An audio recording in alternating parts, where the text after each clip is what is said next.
What is up, Gilas fans? Nagsimula na ang training ng Gilas Pilipinas sa Inspire Sports Academy sa Laguna para sa kanilang preparasyon sa nalalapit na FIBA Olympic Qualifying Tournament na magsisimula sa July 2. Depleted ang ating original lineup dahil meron nga pong mga injuries. Ito pong sila Scottie Thompson, AJ Edu at Jamie Malonzo. Dahil wala na nga po si Scottie Thompson, meron lamang tayong 11 players na kinabibilangan nila Chris Newsom, CJ Perez, Calvin Oftana, Kevin Kiembao, Carl Tamayo, Japet Aguilar, Mason Amos, Junmar Fajardo, Kai Soto at Justin Brownlee bilang ating naturalized player. Ang Pilipinas ay napabracket at napagrupo sa mga bansang Brazil, Cameroon, Montenegro, at kasama ng Gilas Pilipinas sa Group A ang Georgia at ang host country na Latvia. Kung ang ating Gilas Pilipinas ay kasisimula pa lamang ng kanilang training, ito pong Georgia na makakalaban ng Gilas Pilipinas sa elimination round ay noong June 11 pa nagsimula ang kanilang preparasyon.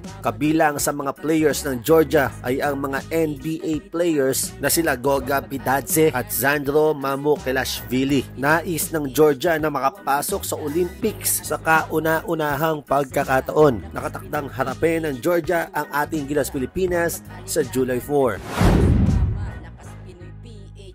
Tulad ng Georgia, ang world number 6 at host country na Latvia ay naging maaga rin ang kanilang paghahanda dahil first week pa lamang ng June ay nagsimula na ang kanilang training. Hindi man makakapaglaro ngayon para sa kanila si Kristaps Porzingis dahil nagkaroon nga po ito ng injury nitong nakaraang NBA Finals. Andyan naman ang magkapatid na Tyrese at Davis Bertans. Nais din makabalik ng Latvia sa Olympic dahil ang kanilang huling appearance sa Olympic ay noon pang 1936. Makakalaban ng Gilas Pilipinas ang Latvia sa July 3 at hindi magiging madali ito para sa ating pambansang koponan dahil alam naman natin na itong mga European teams ay talaga nga namang malalakas. Pero sabi nga nila, bilog ang bola. Malay natin, di ba? Bago lumipad patungong Europe ang ating Gilas Pilipinas, magkakaroon sila ng tune-up game laban sa Taiwan Mustangs na pinangungunahan ni Alex Cabagnot at Rashawn McCarthy sa Lunes. Sa PhilSports Arena po ito,